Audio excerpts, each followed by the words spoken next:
From JBS Studios in Greater New York, this is the JBS News Update with Teisha Bader.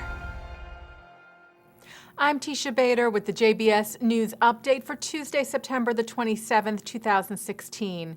Former Israeli President Shimon Peres is said to have taken a turn for the worse. The condition of the 93-year-old has deteriorated over the last 24 hours, and the Times of Israel reports that doctors have said that his breathing, kidney function, as well as other functions have dropped, and that Peres is fighting for his life. Further reports say Peres' neurological condition has become irreparable, and doctors fear he may soon suffer multiple organ failure. Israeli media also reports that Peres' family has been asked to come to Sheba Medical Center, where Peres has been treated since suffering a major stroke 2 weeks ago, to say goodbye. Former Israeli spy Jonathan Pollard met yesterday in New York City with Jerusalem Mayor Nir Barkat. Barkat is in New York for a fundraising event. He met with Pollard and his wife Esther at a cafe in the city, during which Barkat removed a gold Jerusalem pin that he was wearing and attached it to Pollard's suspenders. Barkat said if Jonathan is not allowed to come to Jerusalem, Jerusalem will come to him. This was Pollard's first meeting with an Israeli official since his release from a federal prison last November after serving 30 years. Under the current parole conditions of his release, Pollard is not allowed to leave the United States for 5 years.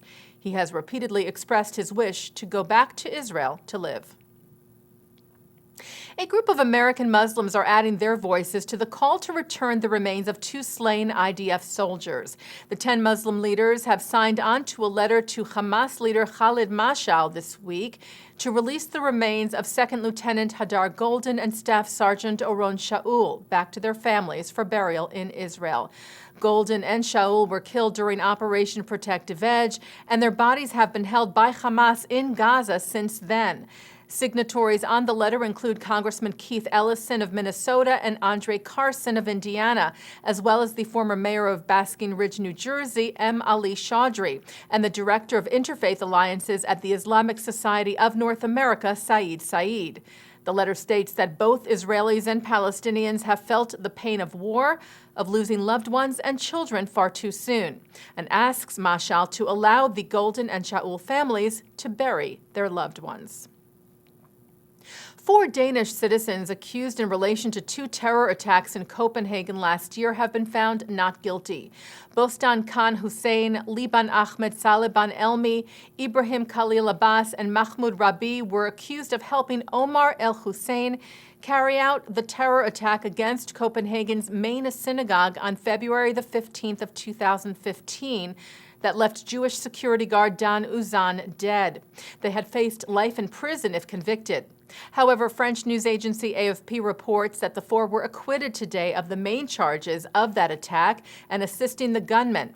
Elman and Hussein were, however, convicted on the lesser charge of disposing of the assault rifle that El Hussein used hours earlier on the same day to kill Danish filmmaker Finn Norgard and wound 3 police officers at another attack at a Copenhagen cafe. They will be sentenced for those crimes at a later date. A delegation of the World Jewish Congress, led by its president, Ronald Lauder, met yesterday with the Pope at the Vatican.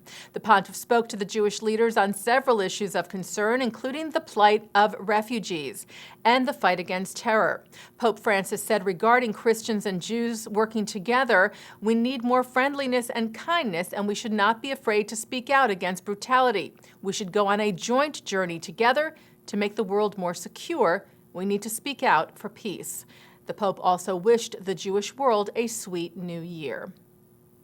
And taking a look now at our programming for tonight on JBS for Tuesday, September the 27th. At 7 o'clock, Israeli Prime Minister Benjamin Netanyahu's address this past Thursday to the United Nations General Assembly. At 8, daughter of Holocaust survivor Karen Kaplan talks about her new book from the Senior Center of the Riverdale Y. At 9, rabbis discuss how they feel about the high holidays with Orthodox Rabbi Mitchell Wahlberg, Conservative Rabbi Rachel Ain, and Reconstructionist Rabbi Steve Guto on a special L'chaim roundtable with Mark Golub. And at 10, Dennis Ross is a featured speaker as one of the recipients of the National Jewish Book Award of 2015 from the Center for Jewish History. And coming up right after this newscast tonight at 6:30, Mark Golub speaks with Executive Vice Chairman of the Conference of Presidents, Malcolm Hoenlein, who recently visited former Israeli President Shimon Peres in the hospital in Israel. That's on tonight's In the News. And that's the JBS News Update for Tuesday, September the 27th, 2016. I'm Teisha Bader.